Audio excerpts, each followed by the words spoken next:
Às 7h14 da manhã, o USS Spruance para de se mover. Não desacelera. Não muda de curso.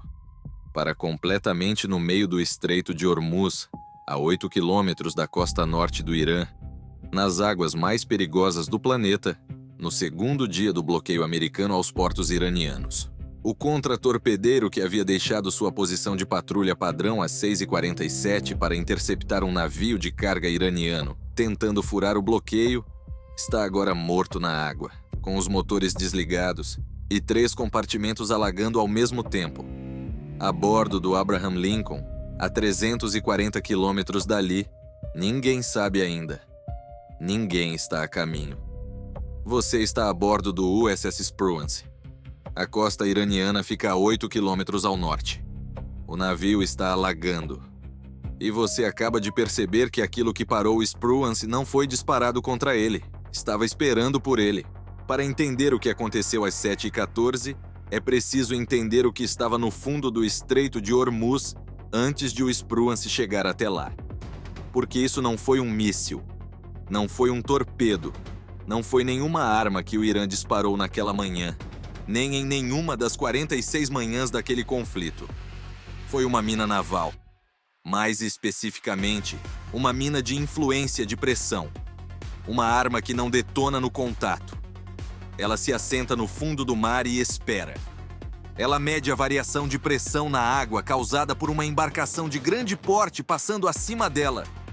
Quando essa variação atinge um limiar específico, o limiar de um navio pesado o suficiente para valer a pena destruir, ela dispara para cima. Não contra o casco, contra a coluna d'água abaixo do casco. A explosão não abre um buraco. Ela cria uma onda de choque que viaja pela água e atinge a quilha por baixo com uma força que nenhum revestimento metálico foi projetado para absorver naquela direção. A quilha do Spruance absorveu essa força às 7h14.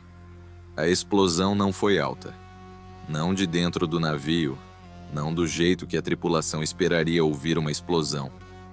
Foi uma pancada grave e ressonante que viajou pelo aço vindo de baixo, atravessando o convés, as anteparas, cada superfície que alguém estava tocando às 7h14, sentida antes de ser ouvida. O tipo de impacto que diz a todos a bordo, ao mesmo tempo e sem palavras, que algo aconteceu com o próprio navio, e não com algo próximo a ele. 3 compartimentos na seção dianteira começaram a alagar em menos de 90 segundos. A flexão da quilha causada pela onda de choque havia aberto fraturas em 2 soldas do casco que haviam resistido sem problemas durante 11 anos de operações normais. O 3º compartimento alagou por causa de uma conexão de tubulação rompida nos espaços de engenharia, que a flexão da quilha havia cortado de forma limpa. Não era um alagamento catastrófico. Não o tipo que afunda um navio em minutos. O tipo que lhe dá tempo. Especificamente, tempo suficiente para tomar as decisões certas ou as erradas. E o resultado depende inteiramente de quem você é. A tenente-comandante Rachel King é a oficial de controle de danos do Spruance. Ela tinha a avaliação do alagamento em seu painel dentro de 3 segundos após a detonação. 3 compartimentos. Taxa de alagamento combinada, 280 litros por segundo. O limiar crítico, o ponto em que a inundação atingiria a antepara da sala de máquinas principal e começaria a ameaçar a propulsão, estava a 14 minutos, na taxa atual. 14 minutos. O Spruance estava a 8 quilômetros da costa norte do Irã. O Abraham Lincoln estava a 340 quilômetros.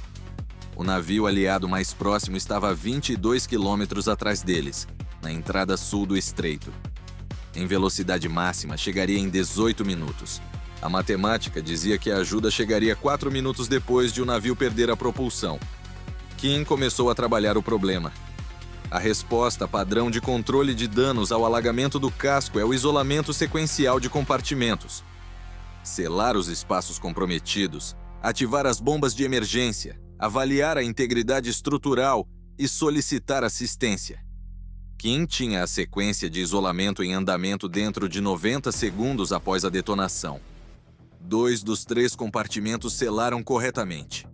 O terceiro, aquele com a conexão de tubulação cortada nos espaços de engenharia, não fechou completamente, porque a conexão havia partido numa posição que impedia a válvula de isolamento de emergência de fechar totalmente.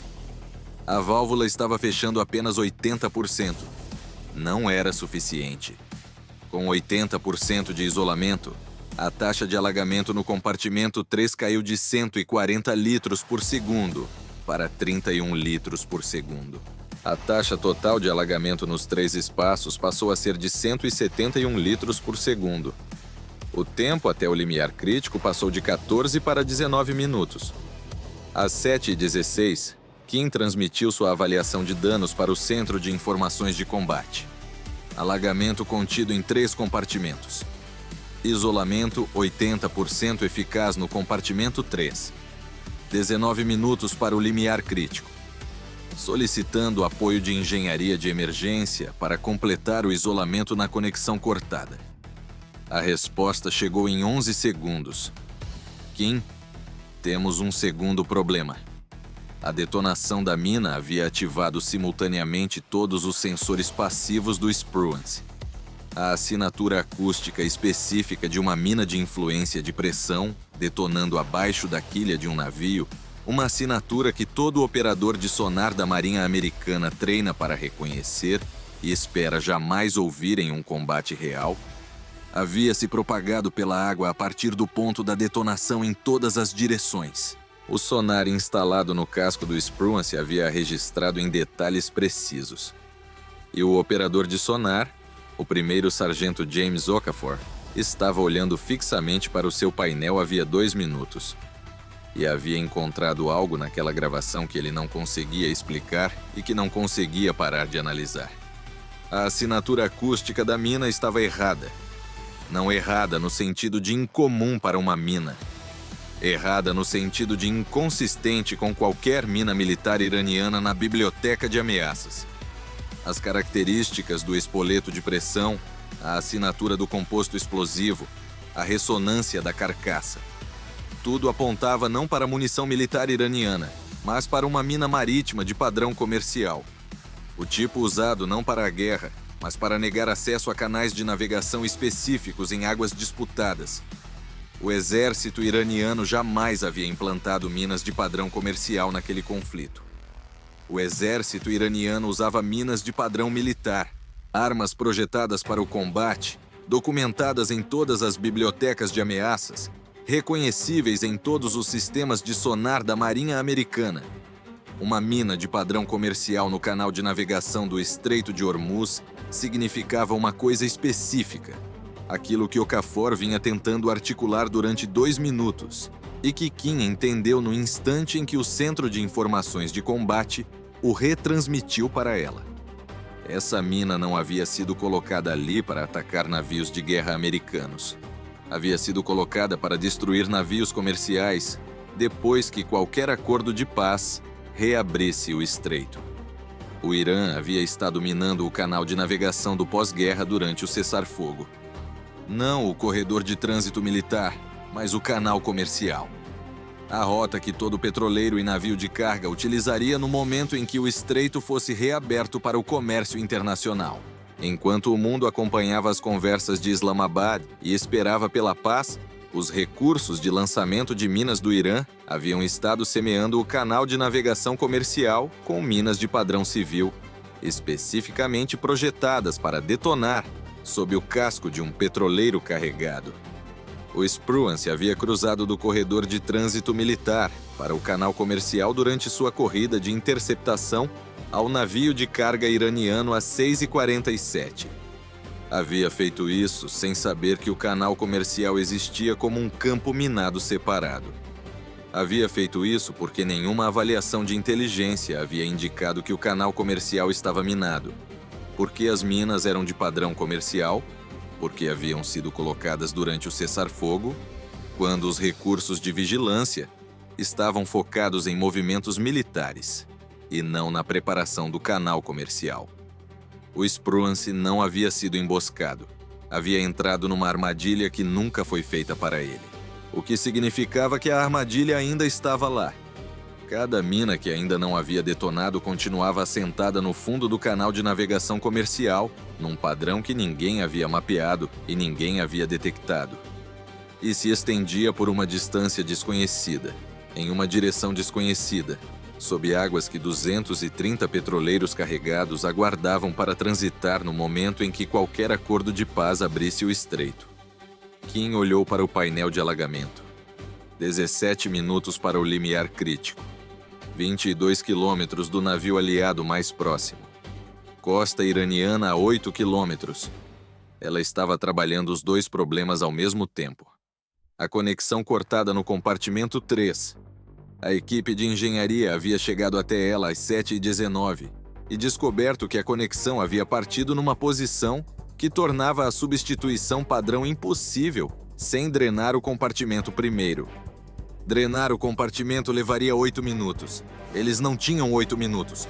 Kim fez à equipe uma única pergunta. A conexão poderia ser contornada em vez de substituída? Não consertada. Contornada. Eles conseguiriam redirecionar o fluxo pelo trecho cortado usando conexões de remendo de emergência e criar um caminho selado contra o qual a válvula de isolamento pudesse fechar completamente? O chefe da equipe olhou para a geometria do compartimento durante 11 segundos. Depois disse que sim. Levaria 6 minutos. Kim autorizou e voltou aos dados de detonação. Okafor havia-lhe enviado a gravação acústica completa da detonação. Ela estava analisando há 4 minutos, enquanto a equipe de engenharia trabalhava no contorno da conexão. Os dados de propagação da onda de pressão eram a chave. Uma mina de padrão comercial se assenta no fundo do mar a uma profundidade específica e detona com um perfil de pressão específico que varia dependendo da composição do leito marinho, da profundidade da água e da distância de minas adjacentes na formação de colocação. Os padrões de reflexão do fundo marinho na gravação de Okafor estavam ricocheteando em algo, em múltiplos objetos, em intervalos regulares numa direção que se estendia a nordeste do ponto de detonação, em direção ao corredor de entrada padrão das rotas de navegação comercial. Intervalos regulares. A doutrina conhecida de minas comerciais especificava intervalos de colocação de 180 a 220 metros para operações de negação de rotas. O padrão de reflexão era consistente com um espaçamento de 200 metros. Kim plotou os rumos de reflexão contra a geometria conhecida do corredor do canal comercial e obteve 11 posições de contato adicionais.